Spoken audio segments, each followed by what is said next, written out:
महाविकास आघाडी विधान परिषदेची तिसरी जागा लढण्याच्या तयारी. शिवसेना युबीटी पक्ष उमेदवार देणार असल्याची माहिती. शिवसेना युबीटी कडून माजी खासदार विनायक राऊतांचं नाव चर्चेत.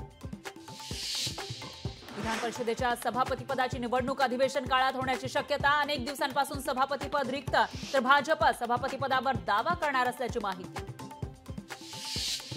विरोधी पक्षाचे नेते राहुल गांधी नीट परीक्षेच्या मुद्द्यावर आक्रमक. नीट परीक्षेवर संसदेत चर्चा करण्याची राहुल गांधींची पंतप्रधान मोदींकडे मागणी. पश्चिम बंगालच्या मुख्यमंत्री ममता बॅनर्जींचं नीट परीक्षेबाबत पंतप्रधान मोदींना पत्र. पत्रातून नीट परीक्षा रद्द करण्याची विनंती, तर वैद्यकीय प्रवेशासाठी जुनी व्यवस्था पूर्ववत करण्याचीही केली मागणी. नीट परीक्षा पेपर फुट प्रकरणाचा तपास सीबीआयकडे जाणार. राज्य सरकारकडून हालचालींना वेग. तपास सीबीआयकडे देण्याचा प्रस्तावही केंद्र सरकारकडे पाठवल्याची माहिती. दूध दराच्या प्रश्नावर मुंबईत उद्या महत्त्वाची बैठक. राधाकृष्ण विखे पाटलांच्या अध्यक्षतेखाली विधान भवनात दूध उत्पादक शेतकऱ्यांच्या प्रतिनिधींसोबत बैठक. अजित पवारांवर आरोप असलेल्या शिखर बँकेत घोटाळा झाला नसल्याची आर्थिक गुन्हे शाखेची महत्त्वाची माहिती. तर दोनदा केलेल्या तपासानंतर घोटाळा झालाच नसल्याचं गुन्हे शाखेचं स्पष्टीकरण. दरडोई उत्पन्नात महाराष्ट्र देशामध्ये 6व्या स्थानी. तेलंगणा, कर्नाटक, हरियाणा आघाडीवर, तर आर्थिक वर्षामध्ये गुजरातनं महाराष्ट्राला टाकलं मागे. राज्याचे मुख्य सचिव नितीन करीर यांचा 3 महिन्यांचा अतिरिक्त कार्यकाळ उद्या संपणार. नितीन करीर यांना अधिकचा कालावधी मिळणार का, याकडे लक्ष.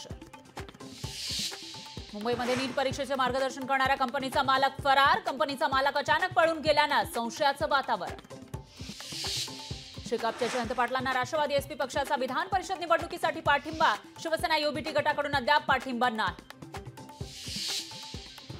विक्रोळीमधील नवीन म्हाडाच्या घरांमध्ये पहिल्याच पावसात गळतीच्या तक्रारी. म्हाडा आणि शिर्के बिल्डरनं तयार केलेल्या इमारतीच्या कामकाजावर प्रश्नचिन्ह.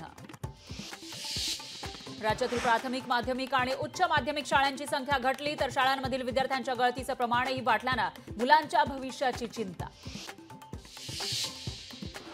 जुलै महिन्यापासून मोबाईलचा कॉल रेट वाढण्याची शक्यता. टेलिकॉम कंपन्या 1 जुलैपासून कॉल रेट वाढवण्याच्या तयारीत. रिचार्जच्या पैशांमध्ये वाढ होण्याची शक्यता.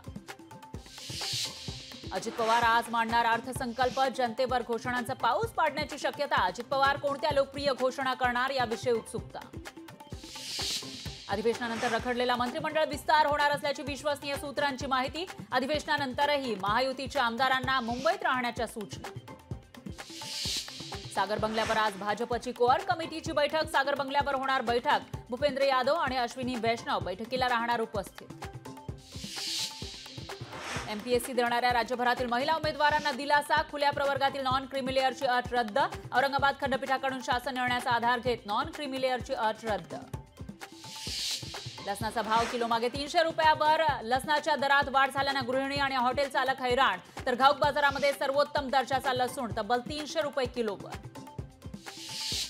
मुंबईत 2 लाख झोपड्यांचे पुनर्वसन करण्याचे आदेश. येत्या 3 वर्षामध्ये 50,000 झोपडपट्ट्यांचे करावे लागणार पुनर्वसन.